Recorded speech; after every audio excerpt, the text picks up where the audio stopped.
गरीब का रक्षाबंधन। सनी 12 साल का एक छोटा लड़का है।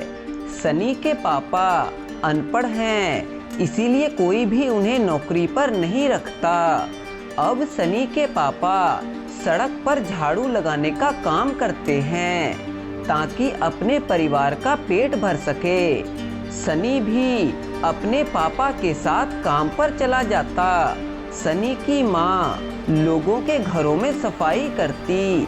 इतनी मेहनत करने के बावजूद भी उनके पास पैसा ना बचता।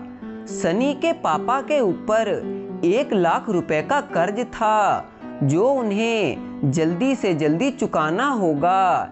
एक दिन जब सनी अपने पापा के साथ काम कर रहा था, तब गलती से वह एक आदमी से टकरा जाता है।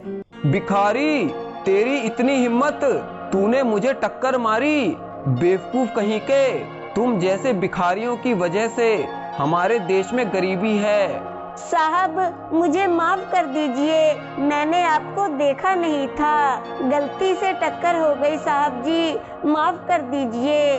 तुझे माफ कर दूं बेवकूफ? रुक जरा, तुझे अभी सबक सिखाता हूँ।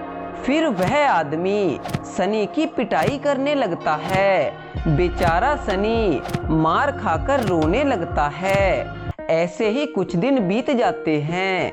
रक्षाबंधन के त्योहार आने में कुछ ही दिन रह गए थे। बाजार में रक्षाबंधन की पूरी रौनक थी। बहनें अपने भाइयों के लिए राखी और मिठाइयाँ खरीद रही थी।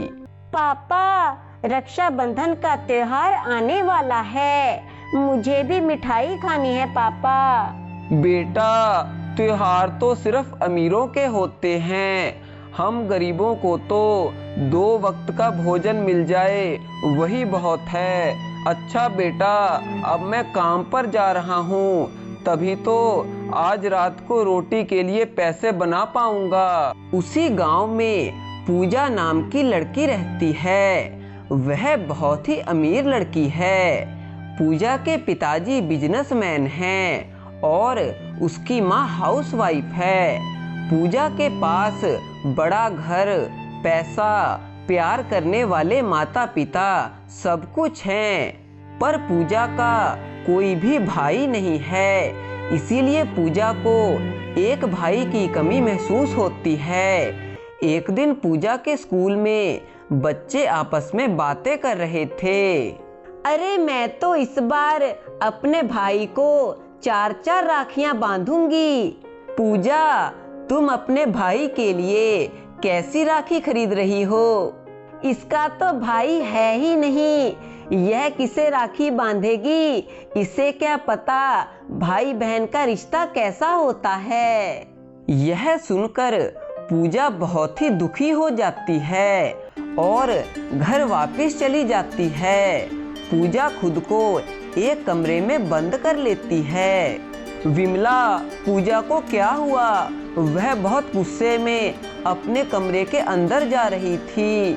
मुझे भी नहीं पता पूजा को क्या हुआ है। जब से वह स्कूल से वापस आई है, वह बहुत दुखी लग रही है।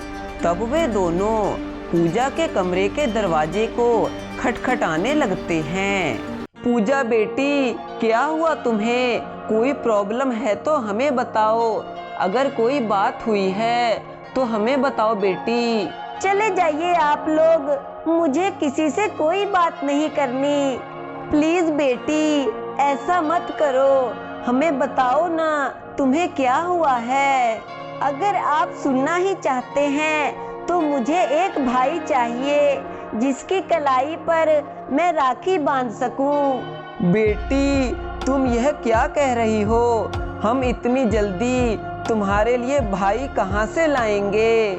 तब थोड़ी देर बाद पूजा दरवाजा खोलकर घर से दूर भागकर एक पार्क में चली जाती है। पूजा के माता पिता उसे बहुत ढूंढते हैं, पर वह उन्हें कहीं नहीं मिलती। पूजा पार्क में बैठकर रो रही थी। तब वहां पर सनी पूजा को रोते हुए देख लेता है। दीदी, आप रो क्यों रही हैं? मेरी सारी सहेलियां अपने भाई को सुंदर सुंदर राखियां बांधेंगी, पर मेरा तो कोई भाई है ही नहीं। मैं भी राखी बांधना चाहती हूँ। दीदी, बस इतनी सी बात, तुम मुझे राखी बांध सकती हो।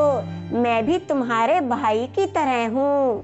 क्या सचमुच तुम मेरे भाई बनोगे?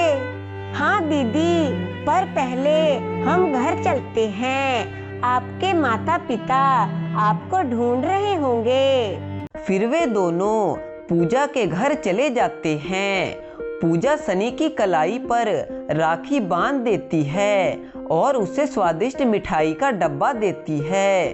पूजा और सनी बहुत ही खुश थे, क्योंकि पूजा को एक भाई मिल गया था और सनी को बहन।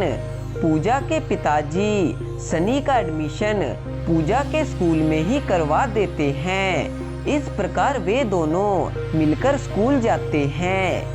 दोस्तों, हमें कमेंट करके बताइए कि आप अपने भाई बहन से कितना प्यार करते हैं।